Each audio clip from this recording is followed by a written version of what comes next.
Hello, fellow data modeling enthusiasts, and welcome to this webinar, which is the first of many. And there's so much to talk about these kinds of topics, and so many things to cover, both technically, conceptually, and so I look forward to doing that. And today really is about business modeling, and what we will be talking about is information modeling. And modeling is all about attempting to describe reality. So I'd like to start with a quick thought experiment that is based on the materials provided by Lars Runbeck of anchor modeling fame. Imagine there's a thing. There's a thing, right? There's this thing on the screen here. It exists. What is it? What could it be? Shall we just call it an orange dot, maybe? Where did it go? What happened, right? It must be around somewhere. And now it's gone. The thing used to be here. But how do we know? We can only know if we have a record of this thing that has existed, right? And in our case, it would be a couple of slides ago, or in our memory, we can still recall, 10 seconds ago, there was a thing. And also, knowing if something exists or not requires that it can be compared against something else. And this something else must have a different property. Otherwise, we can't distinguish it. And now it's back. Is it? Is it really back? Is it really the same thing? We can't be really sure, can we? Is there a way we can uniquely identify this thing? And if we identify it, do we have an existing record again to compare it against and to make sure that it actually is really the same thing? So it's not easy to describe this, right? The only thing we really know is it's round, it's orange, and it pops in and out of existence. So we can start using these properties to start describing what this thing is. But hang on, if we say it's orange, are we really sure about that? Can we really classify this thing as orange? What's orange to us really, right? Are we on the same page here? Do we have a sufficiently precise understanding of the definition of what orange is for us? Are we on the same page? And this is important because modeling is about communication at least as much as it is about anything. So before we make a call, maybe we should take a closer look. And it does start to look a little bit more familiar, right? Maybe this rings a bell. Or does it? Did something happen, right? Is this a different thing now? Can we distinguish different properties? The point I'm trying to make here is that trying to accurately capture the reality in a model is not always easy. And a model at the best of times is an abstracted representation of the reality, and we try to find the best way to describe this reality for our purposes. And this is assuming that things will stay the same. And that our reality is relatively stable, so we can describe it. So even if we do agree what a thing is at a point in time, this is also likely to change. Have to think about it, right? Think about the band Genesis, for example. Back in the 70s, psychedelic rock, Peter Gabriel as lead singer. At some point, he went off to start his successful solo career, and Phil Collins took over. The music also changed. Phil Collins also started this successful solo career, as we probably all know, and Ray Wilson took over from Stiltskin. And then, apparently, I'm not really following it as much, but apparently they have been spotted again to see if they can do a second reunion or something like that, right? But the point here is that the configuration of what the band is and the type of music they're making and the type of image they're presenting, that is very different if you talk about Genesis in the 90s, the 2000s, or the 70s, right? They're different things, and it's the same for many cases. Think of Metallica, for example. Here at the far left, you've got Dave Mustaine and James Hetfield working on defining this metal sound, this staccato guitar sound that we all come to know and maybe not love, but depends on what your taste is, right? But Dave Mustaine went on to start Megadeth, and James Hetfield continued Metallica. But also that changed because Cliff here unfortunately passed away here in the Ride the Lightning, replaced by Jason here in the Black Album, and ultimately, again, trying to create a different sound that is more melodic and more in with orchestras and things like that. So it's, same story, right? And, I need to also have an example that is more fit for this audience, arguably. We've got our, the Dutch pride of the Venga Boys, which, we all know, we all like to party, and it's get on the bus and get on the Venga bus. The thing is here that even though the characters and the music arguably has been the same over time, the people haven't, right? So you got this dude here with the sailor hat and things like that. I think with 5 different people having that, I guess, position, quote unquote, right? But that's you don't really see it as much. But the configuration of what it is has definitely changed. So all kinds of explanations of why describing reality, creating a model, is rarely easy, and that it evolves over time. To make things even worse, you can also try to model the same thing in different ways, using different levels of abstraction and using different techniques. So today's session is really what this means, and when we apply this to a data solution or data warehouse solution modeling and physical models, how these perspectives on approaching describing reality influence your physical model, in this case, the data vault model. So I'm Roland Vos. I work as a data architect. I'm very into automation, so that's my hobbies and my work. And I've been working in the data area for a long time in different roles, as a consultant, as a trainer, as a manager, and now as a software developer. Because if I look back at the 20 plus years I've been working in this area, the automation aspect, so the forward engineering of data solutions using design metadata, has been the consistent factor throughout these years. And after starting in the late 90s as a BI consultant, I quickly in the early 2000s came across Data Vault and worked with Dan Lindstedt, and have been involved with the methodology for forever, basically, right? So it's only logical that these days I'm working at Varigence, which is a leading software vendor for data warehouse automation tools. And for the people here in the audience that have worked with Biml, for example, if you're active in the Microsoft space, it's basically those guys, right? So we developed a product called BimlFlex, which allows you to manage your solution using the design and the metadata and the business modeling, and then forward engineer the structures and the data logistic processes for a variety of architectures and configurations. So the slides that I'm going to show in this presentation, it's not a software demo, right? So we will have a session next week, which is more about how do we actually define, I guess, a data solution in practice with a real life use case, and then use the tool to generate everything and run everything and look at the data and things like that. That's not today. Today is about the modeling. And the slides I have, they follow the same concepts. They show how we, as a software vendor, want to support those processes, but it's really about the concepts and the techniques to do modeling rather than using a tool to do that. So stay tuned for more in the next couple of weeks. I'd like to start by sort of summarizing the introduction that nothing, unfortunately, is forever, which is a bit of a sad thought, and it applies to everything, and also to the systems that we use in our organizations and the business processes that we've configured.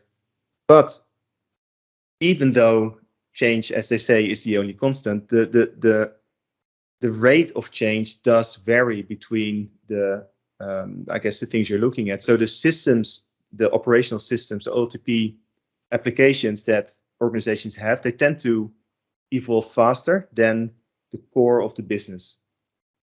The business processes and the business model will also evolve, but comparatively, it will be at a bit of a slower pace. And because of this, most people agree that forming a conceptual like a business view of the data is a good starting point for any data initiative. But at some point, you also need to be mindful of selecting the right level of abstraction for your model. And this is interesting if we apply this to data vault, because there's many flavors of data vault implementation going around. And I've seen many different ways to do certain things. I think that using business modeling techniques is the way to get the most meaningful data vault solution. That's what today is all about. Adopting a business model or a business view of your information, it helps to reduce the bias that can creep into your design if you focus too much on how operational systems call, name, and do things. But at the same time, you're still applying the same concepts you're familiar with. You still need to solve the same problems. There's just different ways to do it. And the interesting thing is that, as we will see later, that your modeling approach has a profound impact on how easy or hard solving those same problems will become. And as I said, it will be easier to integrate new systems when systems in your organization are replaced. You get a new HR system, new finance system, whatever it is. It's easier to integrate it, because even though they may have different names or different data structures or different ways to support something, that business process will largely still be the same. So having a more generic view of your model will make it easier to map new data to existing concepts. Does not mean that, as I also said, that change is avoided entirely, but it's expected to be more gradual. And because it's more gradual, it's a bit easier to manage. The solution itself, and with the solution, I mean, for example, a data warehouse architecture implementation, it will have many features baked into the design anyway to allow for change to be accommodated at a technical level. But as we will see, this can be harder or easier depending on your modeling starting point. So let's get started. Time is short. I will try to talk for 45 minutes. So I'm already 10 plus minutes in, so half an hour or so, and that gives us 15 minutes for questions. So I'd like to ask all to mute if you haven't done so already, and to make sure that you save your questions for later. I'll try to go through it quickly. It makes for a more interesting story, I think. So yeah, all the time to start. First thing I noticed working with so many data vault models is that, for various reasons, there are many flavors of data vault. There's many different interpretations of how to do data vault going around. And an early point I'd like to make is that the structure of the solution, so the physical model, it does not always tell that much. So you may have heard of the duck test, right? If it quacks like a duck, it swims like a duck, it looks like a duck, it must be a duck. It doesn't really apply to data warehousing, I think. In my mind, if it looks like a data warehouse model, swims like a data warehouse model, quacks like a data warehouse model, it still doesn't mean that the overall solution necessarily qualifies as a data warehouse model. Having the structure does not mean that a given methodology is implemented correctly. Or, in other words, the model structure itself does not mean being compliant with certain concepts of this methodology. And especially in the data vault community, I find that sometimes to be confusing when you have terms such as role and business and interpreted and operational and source, and they're all data vaults and they can mean different things to different people. And that's the reason that we started setting up this presentation, setting up this webinar to work on that and to show what it means when you take a certain interpretation. And it's not about good or bad. It's about knowing what the impacts are of the decisions you're making at this stage. And it also makes for a great way to show how this modeling starting point changes the outcome, and to what extent this outcome satisfies the data warehouse criteria when you do so. So the question I wanted to start with is so, what then is a data warehouse, right? If we have all these different flavors. And I think the easiest way to do that really quickly is to take the definition that was made popular by Bill Inman. There's many definitions going around, but this one seems to be most widely adopted. So what's a data warehouse? A data warehouse is subject-oriented, integrated, non-volatile, and time-variant.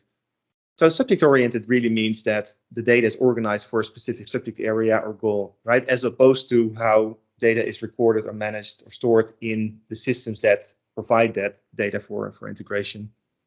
The integration part covers the consistent application of conventions and, of course, the ability to integrate disparate data sets into a single one. The non-volatile part means that once you start adding the data to your solution, it doesn't change. You don't go back in time and modify the details that you've captured, the transactions, right? You want to make sure you have an unaltered view that is fully auditable and can be used and analyzed at its lowest possible level of detail. And lastly, and related, is the time variant aspect, which basically says every bit of data needs to have an element of time attached to it, so it can be analyzed, over time as a time series, for example. So if this is sort of a data warehouse, a couple of data warehouse criteria in a nutshell, it's interesting to see how these would apply to the model that you will get, the data vault model that you will get, by using different modeling starting points. And that's what I wanted to show. So what I've done, I've prepared an example. And this example is a fictional, fast-moving consumer goods company. And let's say there's 3 operational systems involved in this, in the scope to develop a new data solution for this company. So on the left hand, you've got this human resources system, which is obviously to manage the employee well-being and daily administration. But the HR system, it works with the store and employee concepts. So administration is done for an employee ID against the store hierarchy, for example. So the store and the employee are the central concepts that the HR team knows and works with every day. You also, in this fast-moving consumer goods company, you have an operation system that can be an asset management system, which is really focused on the building maintenance, right? So the brick and mortar assets, if you like. So it can be lease and maintenance and upkeep and things like that. So focused on building maintenance. And they would refer to the assets that they manage in the asset management system as branches. They're uniquely numbered and they are referenced, for third parties when they do delivery or maintenance and whatnot. And lastly, there's a finance system, which is used to track the budgets and the expenses and the scenarios, so the forecast scenarios, for the finance side, so the general ledger and things like that. The finance team works with accounts that have cost and profit, and that's at store level. So 3 different systems that more or less work on the same things, but they do call them differently. And as an example, when it's time for resource planning, you get here this Excel sheet that is provided by HR to operations to make sure that the resources, the employees, can be mapped to each asset, the branch.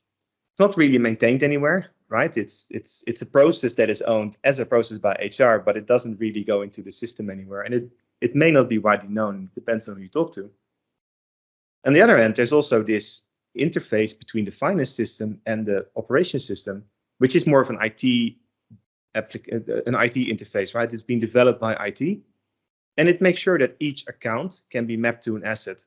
But if you record it in the operation system, it's done as a free format notes field that can be used for reference and auditing and things like that. It's not really that well integrated.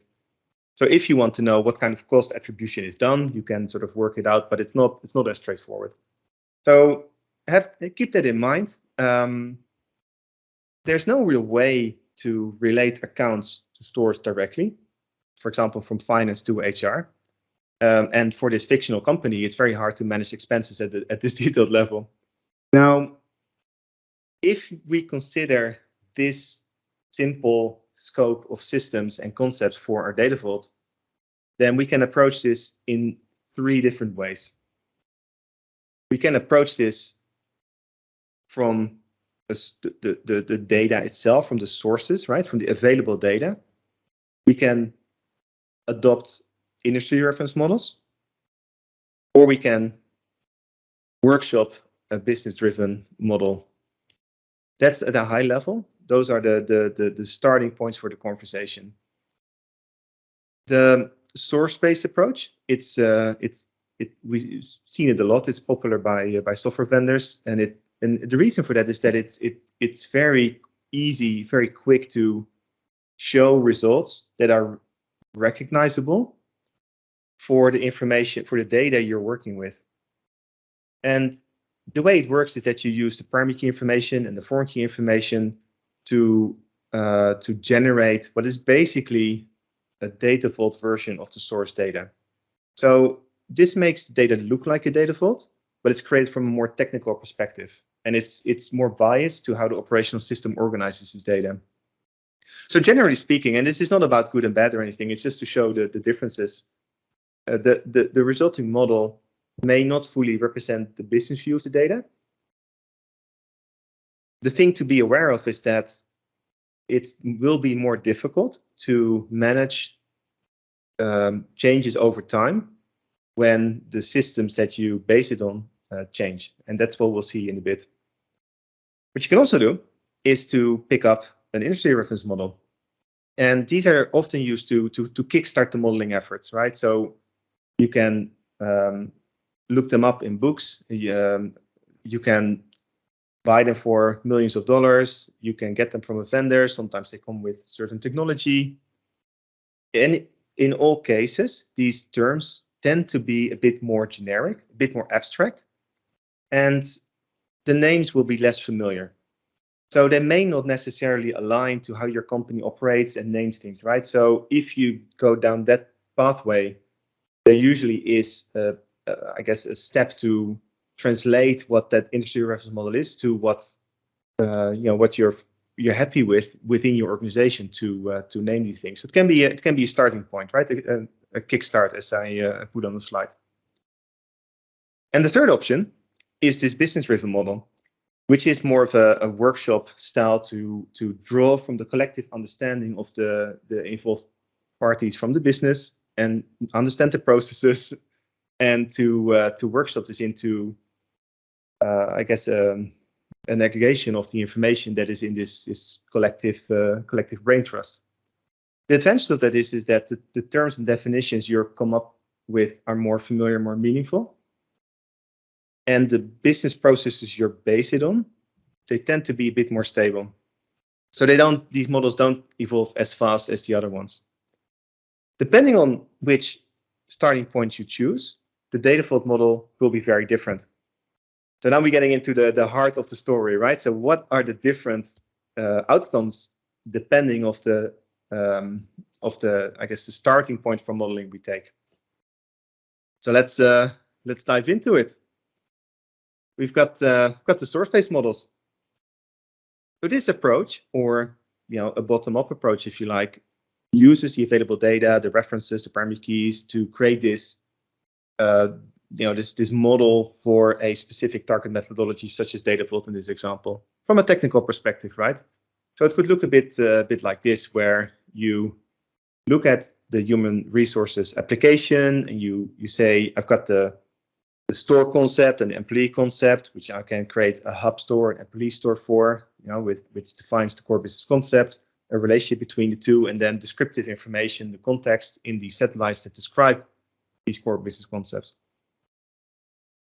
So one of the things to think about is how much added value you will get, right? It may be more effective to just use a persistent staging area, for example, or a historized version of the source data, such as a persistent staging area. But it certainly can be done. So if you then add additional systems, such as the finance system, such as the operation system, then we will see that there are some issues when we map it to the criteria we set out to define in the first place for the data warehouse. Yes, it's time variant because we do track the effective date or the load date time or whatever you want to call it in these satellites, right? So we store the information over time. If we do it well, it is non-volatile because we keep inserting information. We don't update information back in time. It's not that integrated though, because there's no relationship at this stage yet between the business concepts where we know that in real life it does exist, and it's not really subject oriented either. And at this stage, I need to explain that whatever starting point we choose to do this, we will always be able to apply additional logic, additional transformations, additional tips and the tricks that we want to apply to get to the right outcome, right? So in all cases, it's possible, but it's a little bit harder. So if we think of this source-based model as is, basically, there is also an alternative that we can pick, because we can also say, we know if we're lucky that there are some interfaces that are available. If we want to put the effort in there, we can apply, or use the Excel sheet as a data source to create a relationship between, for example, branch and employee, or we can use the interface to create a relationship between the account and the branch. So this will get you a little bit further down this integration pathway, right? It's still time variant, still non-volatile. It's somewhat integrated, right? So because everything is now connected, it's arguably still not really subject-oriented though. So that's if you take the source, the source view, and it tend to result in a lot of objects, right? And that this will become more difficult to get the data out at some point, because you need to apply more transformations and more complexity to do so. And if you take a different approach, let's, for argument's sake, let's say that's the top-down view, right? There are many reference models that you can adopt to kickstart these modeling efforts. And like I said, some of them are provided by vendors, some in books, some can be purchased, some come with a consultancy package, but they tend to be more abstract and more for a conceptual description of the business or the organization, the industry, I should say. And these reference models may lead to a design that can be less meaningful for the team that is working with the data because of these more abstract definitions. So, like I said earlier, there's usually an exercise to change those into something that is more relevant. But if we take this somewhat extreme example, we can say, hey, at the highest level of abstraction, we have a party. A party can be, it's the super type of everything that is involved. So legal people, customers, individuals, employees are all parties, right? So it's the top level super type of those things. Dataflow doesn't really like subtypes and supertypes, which makes sense. But if we follow this line of thinking, it doesn't mean we can't do this in the Dataflow model, right? The party would be a hub party, and we would have a descriptive entity, the satellite, that describes that core business concept hub party. And then we have a two-way link that says, well, there is a relationship between all these parties, and we have some descriptive properties about this relationship. But it doesn't really explain that much, right? And even though you can model it like this, you will have a lot of role playing in the link relationship to figure out what exactly things mean, what exactly things are, and how all these things relate to each other. So all of the data we saw fits in here, but is it really fit for purpose? Now, I think we all can agree that this model doesn't really read well, and it's also a little bit unfair. The reason I'm showing this is that it really brings home, in my opinion, the difference in the model if you take this super high abstract level. And in reality, you probably won't do it. Although I have seen data vault solutions that look like this, right? And that for big banks, really big companies, and they had, I think, 20 objects in their whole data vault model. But I think it's important to mention that this is, while this is sort of the top, one of the top levels of abstraction, there's many levels possible, and there's some really good resources that can help you start this process properly. And for example, the common data model or the Dataverse that Microsoft is working with, right? So it's not perfect and it's in progress, but it's meant to describe everything in the Microsoft space to across all the the tools people use and the platform dynamics, for example, that will then be described and have a place in this reference model that you can use also for data delivery. And another couple of really good resources are the books from Len Silverstone, the data modeling resource books, for example, and of course John Giles' book, right, who is in the audience today. These are more pragmatic ways to take a starting point and to get this conversation about tweaking that to your, I guess, your local vocabulary to get that process started.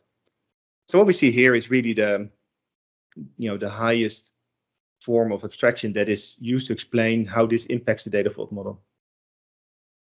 There's also, oh yeah, I forgot to mention, interesting about this is that you don't really know if this is integrated at all, because you have to go into the relationships to figure out if you actually map things together, right? It may be the case, may not be the case.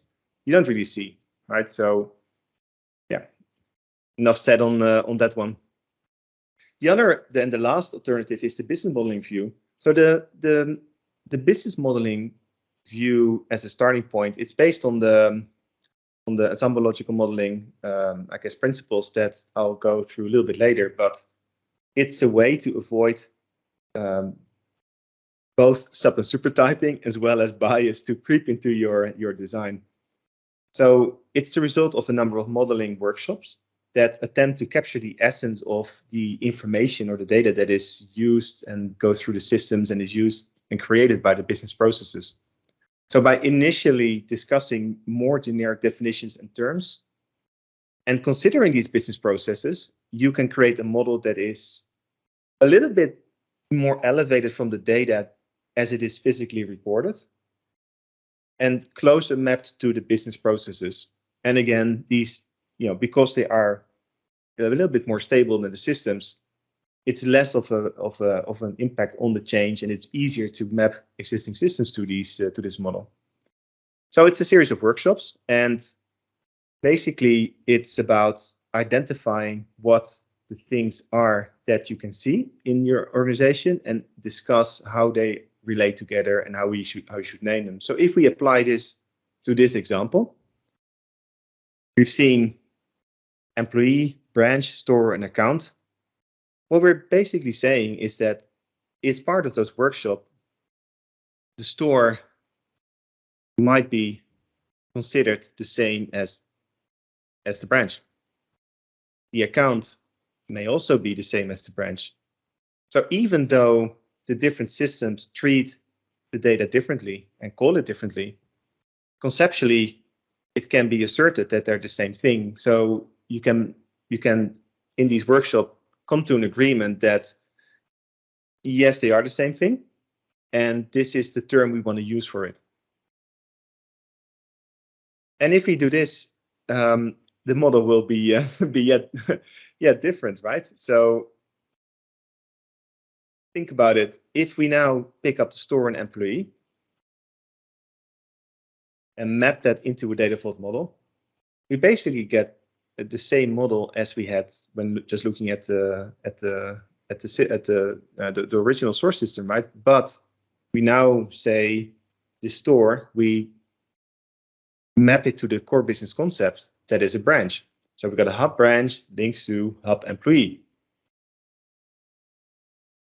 And then if we add the other sources, because they already describe, we already know that they all describe the branch, we can hook into this existing concept and then add additional context to this information, which which triggers a process that is in data vault known as passive integration. Because things are in different systems, but they mean the same thing, we can map them to the same core business concept. And because of that, we are already integrating them. So even though you have these interfaces going around, we don't necessarily need to work with that just yet to get an integrated model. And the difficulty here is always, making sure that those keys, right, those business keys that we've all learned to love, that they are the same in these systems, right? That the same value means the same thing. The work is then to make sure that is mapped, and those does mean the same thing when we load into the branch in this case.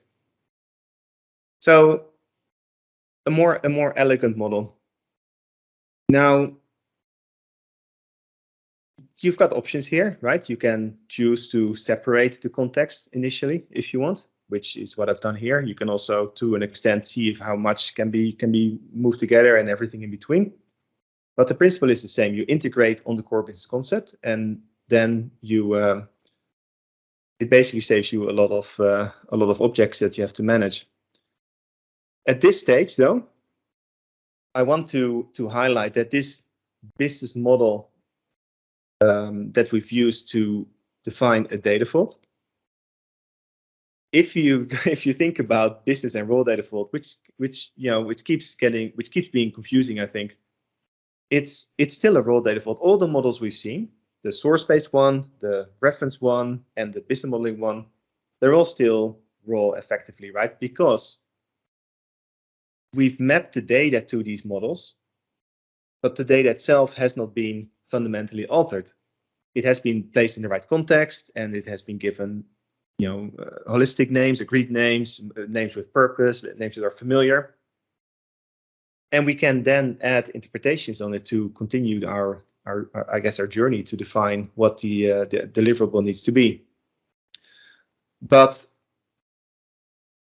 as I've said earlier, from every starting point you can get there, but the journey will be harder. So if you think about this business model outcome at this stage, if we switch back to the source view, you can see the difference, right? So it doesn't really, it's just different variation of the same theme, but it will be, it comes at a price, and that price is ability to easily change and to get the data out again. So sometimes I think role and business as terminology can be a bit unhelpful, but I think these kinds of slides sort of show the difference. They're both role, but one is just a little bit closer to what it should be than the other one. If we do want to apply business logic, we can still do so. So here again, you have the model here, the business model, or the role data vault based on the business modeling outcome, I should say, to be precise. If we want to apply business logic here, we can still do so, right? We just add additional information, or if we want to, additional hubs, additional links, structures around it, and then build your end result from there. But I think what is helpful is to look at these models at this stage as not so much on the number of satellites that describe a business concept, but take that proverbial step back and look at the concepts themselves. We have a branch concept with descriptive information. We've got an employee concept with descriptive information and a relationship between the two. So it's something that I'm always been working on and continue to work on, to be able to design at that level, right? You have a thing, describe the thing, and then you go from there. But this is how that would work in the background. Yeah, so how to do that? And this is where I want to I guess to pause a little bit and consider the business modeling workshops, right? So this what we've seen here is the ELM approach, the some logical modeling approach. That is something that we've started supporting in the BimlFlex tool. And what it gives is a structured way to guide everybody through that business modeling process, right? So there's a couple of templates you can follow. There's a couple of workshop structures you can follow. And this is what we try to capture in this is the process we try to support using software. So what we're trying to do is to replicate that the dynamic that you have if you're in a room with everybody and put all the post-its on the boards everywhere and move them around and figure out what's what, right? The modeling, how to capture that and then use it to map the data to, so you can forward engineer the solution. So first step, and this is the first webinar of the series, is to talk about how that process works and what the techniques are. And it's on this slide. So there's a couple of areas involved with this. So what we want, first and foremost, is to capture all the involved business concepts and entities. And we're just putting everything, and think of it as post-its, right? We put everything that we are working with, put it on the board. And then we're going to clean it up and organize it, discuss it with, the involved people from the organization. Then we're going to look at how those concepts that survive the process relate to transactions and things that are happening as part of the business process itself, the events. And we can say, this thing that happens here, it only relates to, and again, conceptually, right, it only relates to these business concepts. And then we explicitly associate those concepts to the events, and we, by virtue of that, remove the ones that are not related. At that stage, you can show that, display it as an ER diagram, right, as a model, and you can add relationships that may not be immediately directly related to a transaction or event, but there's still a natural relationship between the two. So you can then look at the result and say, I really want this relationship to work like this, because that's how our business works, even though it's not really captured in data in all cases.